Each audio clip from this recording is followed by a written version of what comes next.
En aquel tiempo se adelantó Pedro y preguntó a Jesús: Señor, si mi hermano me ofende, ¿cuántas veces le tengo que perdonar?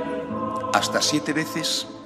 Jesús le contesta: no te digo hasta 7 veces, sino hasta 70 veces 7. Y a propósito de esto, el reino de los cielos se parece a un rey que quiso ajustar las cuentas con sus empleados. Al empezar a ajustarlas, le presentaron uno que debía 10.000 talentos. Como no tenía con qué pagar, el Señor mandó que lo vendieran a él con su mujer y sus hijos y todas sus posesiones, y que pagara así. El empleado, arrojándose a sus pies, le suplicaba diciendo: ten paciencia conmigo y te lo pagaré todo. El Señor tuvo lástima de aquel empleado y lo dejó marchar, perdonándole la deuda. Pero al salir, el empleado aquel encontró a uno de sus compañeros que le debía 100 denarios y agarrándolo lo estrangulaba, diciendo: págame lo que me debes. El compañero, arrojándose a sus pies, le rogaba, diciendo: ten paciencia conmigo y te lo pagaré. Pero él se negó y fue y lo metió en la cárcel hasta que pagara lo que debía. Sus compañeros, al ver lo ocurrido, quedaron consternados y fueron a contarle a su señor todo lo sucedido. Entonces el Señor lo llamó y le dijo: siervo malvado, toda aquella deuda te la perdoné porque me lo pediste. ¿No debías tú también tener compasión de tu compañero como yo tuve compasión de ti? Y el Señor, indignado, lo entregó a los verdugos hasta que pagara toda la deuda. Lo mismo hará con vosotros mi Padre del cielo, si cada cual no perdona de corazón a su hermano. Palabra del Señor. Como veis, como os he dicho, el tema del Evangelio de hoy es el tema del perdón. No es nada sencillo. Además que es un tema que tiene muchos matices y algunas connotaciones que están relacionadas con la justicia. Vamos a comenzar desde donde hay que empezar: Cristo. Somos cristianos, miramos a Cristo. ¿Qué enseña y qué hace? Enseña, lo acabo de leer, a perdonar. Hace el perdón. Cristo no es el fundador de una religión violenta que justifica la violencia en función de no sé qué. Otros fundadores de religiones sí. Cristo no. Perdona, Él perdona, recordad la cruz, y Él enseña a perdonar. Esto es típico del católico, es típico del cristiano. Ocultar esto es negar una parte esencial de nuestra ética. Repito, imitando a Cristo. Pero esto tiene, repito, sus derivaciones. Por ejemplo, ¿qué relación hay entre perdón y justicia? ¿O qué relación hay entre perdón y arrepentimiento? Y una tercera: ¿qué relación hay entre el perdón que yo doy y el perdón que yo necesito? Vamos a hablar de estas 3 cosas y voy a hacerlo refiriéndome a la reciente visita del Papa Francisco a Colombia. Como sabéis, un país con más de 50 años de guerra civil a través de la guerrilla, miles de asesinados, muchísimos más desplazados, gente que lo ha perdido todo, no solamente ha perdido la familia, sino que ha perdido la casa, ha perdido, que ha marcado profundamente a un pueblo, porque 50 años es la vida de un pueblo. El Papa ha ido a Colombia, no ha ido, aunque algunos lo piensen, no ha ido a apoyar un determinado proceso de paz, ha ido a apoyar la paz, que es distinto. Ha ido a sembrar paz y a pedir paz. Y lo primero que el Papa ha hecho al llegar a Colombia ha sido decir a los católicos, él habla a toda la sociedad colombiana, pero habla sobre todo a los católicos, ¿verdad? Que son la mayoría, pero hablo sobre todo a los católicos practicantes. Ha dicho algo que es lo que el Papa tenía que decir, porque es el vicario de Cristo y él no tiene otra cosa que decir más que lo que Cristo enseña. Ha dicho: tenemos que dar el primer paso. Ha dicho a los católicos: si alguien tiene que empezar a perdonar, tenemos que ser nosotros. Tenemos que dar el primer paso. Esto me parece importantísimo. Y ha añadido: no se puede confundir justicia con venganza. La venganza no es cristiana, la venganza no es católica. Pero, ha dicho, hay que pedir justicia. Justicia sí, venganza no. Y tenemos que dar el primer paso.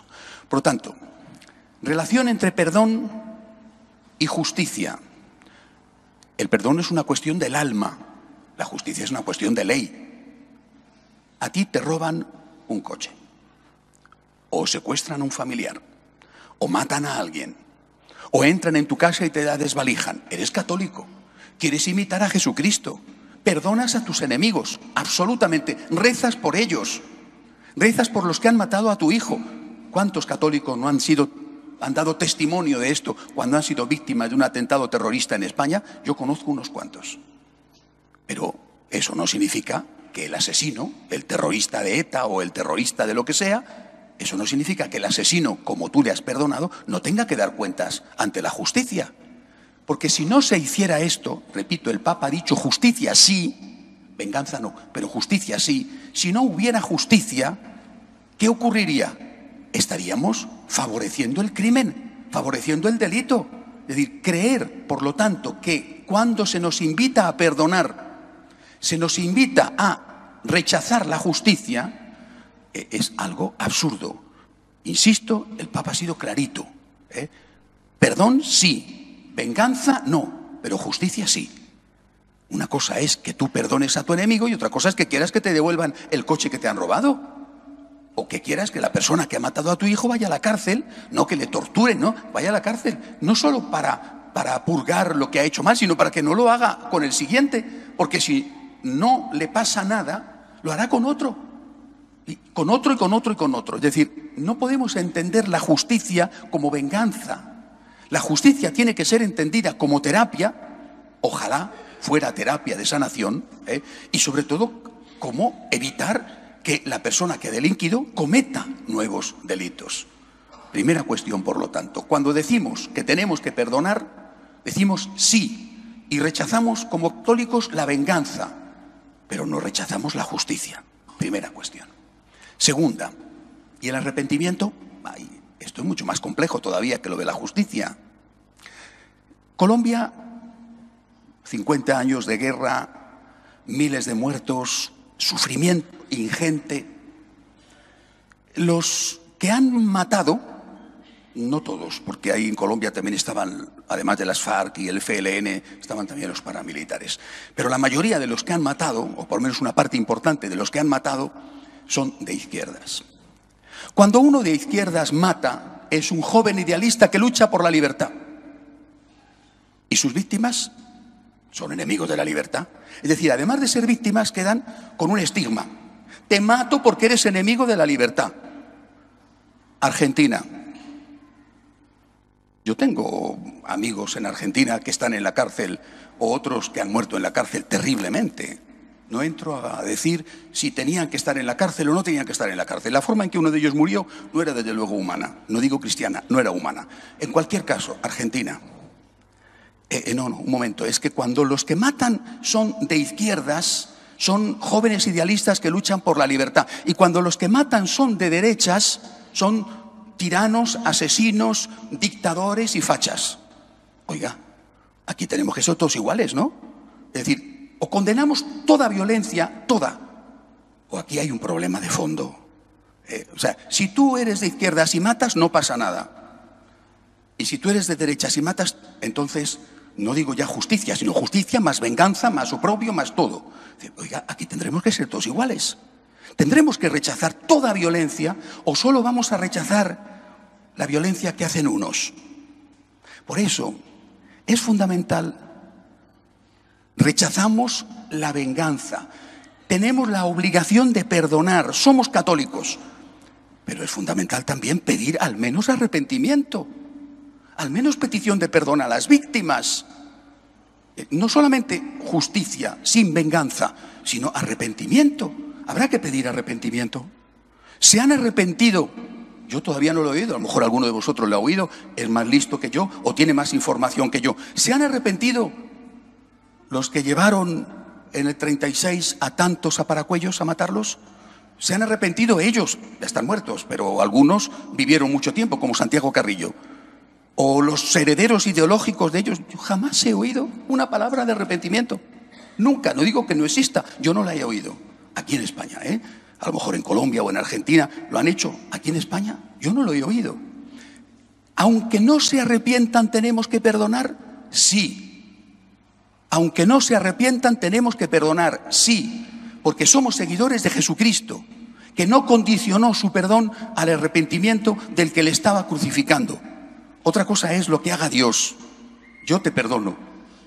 Dios hará lo que tenga que hacer, pero yo te perdono. Nosotros hemos aprendido que Dios nos perdona siempre cuando le decimos, perdóname. Y yo tengo que perdonar, y si no me pides perdón, es un problema tuyo. No guardo rencor en mi corazón, pero al menos habría que pedir arrepentimiento. Que esto sucede muchas veces, no siempre, cuando el culpable es de derechas, y sucede muy pocas veces cuando el culpable es de izquierdas. Y eso es lo que te da la sensación clara de que aquí hay dos varas de medir. Si el asesino es de izquierdas, es un joven idealista que lucha por la libertad. Y si el asesino es de derechas, es un dictador nazi facha que busca el crimen por el crimen. Oiga, aquí hay que condenar toda violencia, toda. No la violencia de unos, hay que condenar toda violencia. Nosotros somos católicos, repito, y tenemos que decir, el Papa Francisco nos lo ha recordado, tenemos que decir no a la venganza y sí al perdón, imitando a Jesucristo. Pero tenemos que decir también que tiene que haber justicia, y tenemos que decir también que al menos debería de haber, aunque no condicione nuestro perdón, al menos debería de haber arrepentimiento y petición de perdón a las víctimas. De lo contrario, esto, la verdad, resulta muy frágil desde el punto de vista ideológico. El último punto. ¿Y nosotros qué? A mí me preocupa mucho este punto. ¿Y nosotros qué? Es decir, cuando nos planteamos la cuestión del perdón, generalmente tendemos a plantearla como si nosotros fuéramos limpios e inmaculados. Esto es un error. Lo mismo que digo que es un error considerar que hay muertos buenos y muertos malos, y asesinos buenos y asesinos malos. El asesinato siempre está mal, lo haga quien lo haga. Lo mismo que es un error considerar que unos pueden matar y no pasa nada, y otros, si matan, van a la cárcel. El asesinato tiene que ser rechazado siempre, lo haga quien lo haga. También digo que tendemos a pensar que nosotros somos inmaculados y vírgenes y que no hemos hecho nunca nada a nadie. Por eso el Señor en el Evangelio de hoy nos recuerda: la medida que uses, la usarán contigo. Yo no he matado a nadie, gracias a Dios, ni siquiera en un accidente de tráfico, aunque he tenido algunos, no he matado a nadie. Pero eso no significa que yo no tenga pecados.